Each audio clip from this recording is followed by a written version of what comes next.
When I see a blind person in church, I start to tremble. When I see a paralyzed person in church, his leg even wobbles, I say, ouch. Oh my God. Then he came, they put him right there in the front row. I preached,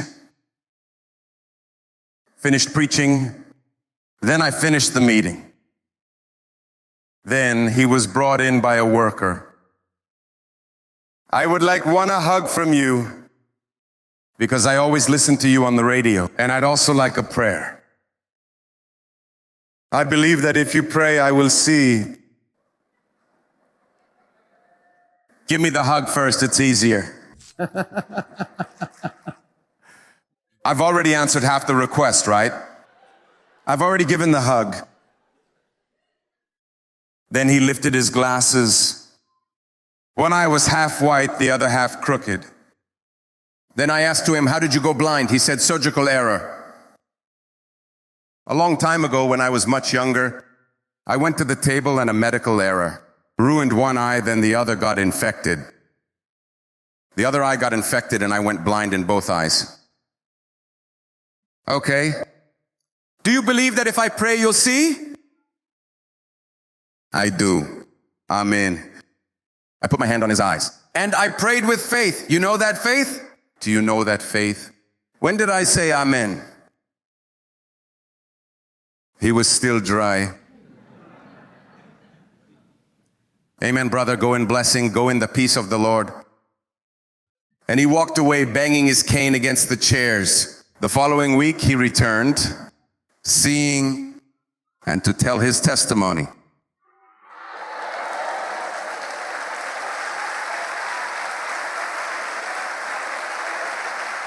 Then he said that night he lay down, he lived with his mother, and he was falling asleep. He was already half asleep. He felt that someone had touched his eye, both his eyes, but he didn't open his eyes. The next day he woke up, he was still blind. He said to his mother, Mom, you came to my bed yesterday and you touched my eye? No, my son, I didn't. Oh, Mom, because I felt something like that touching my eyes. My son, don't you have to go to Unicamp today? Tell them, is there something serious? Then he told me, who went to Campinas at Unicamp. The receptionist said, you wait here, and he's still blind. You wait here, because as soon as the doctor can see you, the doctor who always treats you, the doctor who accompanies you, as soon as he can see you, I'll take you to the doctor room. Okay, and he stayed there waiting. Waiting. Then his eyes start to clear up. Then he looks away. He starts to see everything. He starts to look all things around. And his eyesight steadied. Suddenly he can see everything perfectly, clearly, and wonderfully. Then the girl arrives. She came to take him. Let's go. Ma'am, you don't have to take me. Just tell me where the room is and I'll go.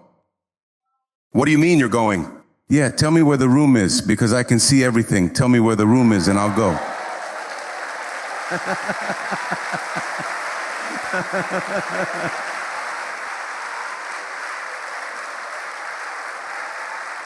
Then that girl said to him, no, it's not possible. She took him to the doctor. The doctor looked, but how can you see?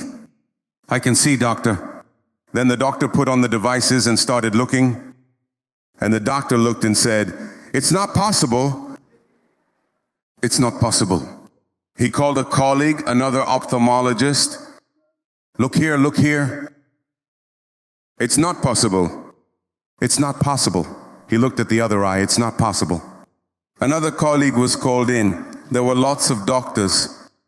Everyone looking and saying, it's not possible, it's not possible. And there he was seeing and wondering what wasn't possible. What wasn't possible? It's not possible, it's not possible. Doctor, what's not possible? Then the doctor said, well, we can't explain it. What we're seeing here is that your eye has been sewn shut with incredible gold microdots.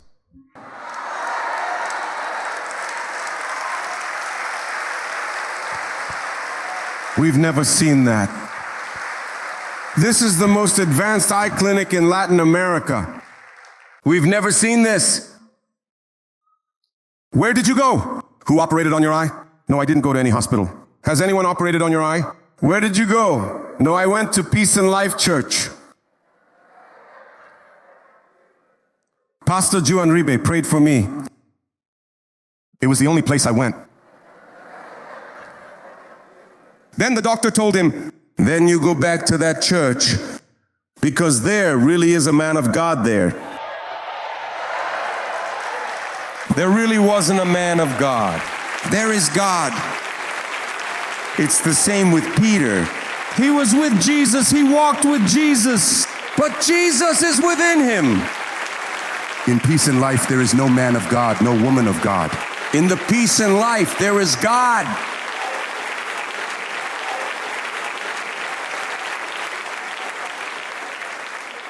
Then the doctor who had been treating him for years didn't talk to anyone. He just thought, he didn't talk to any doctor, any colleague. He just thought, I have to do some research. I have to find out how this procedure is done. I'm going to open this man's eye to learn.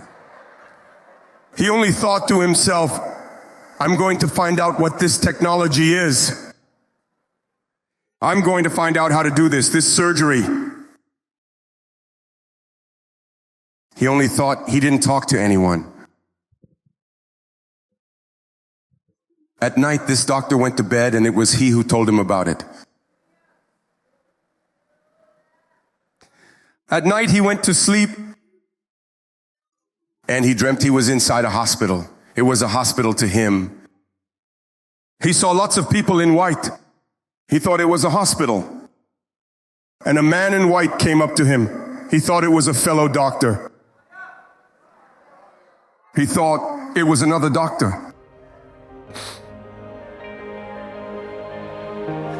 And the man dressed in white gazed at him, uttering these words.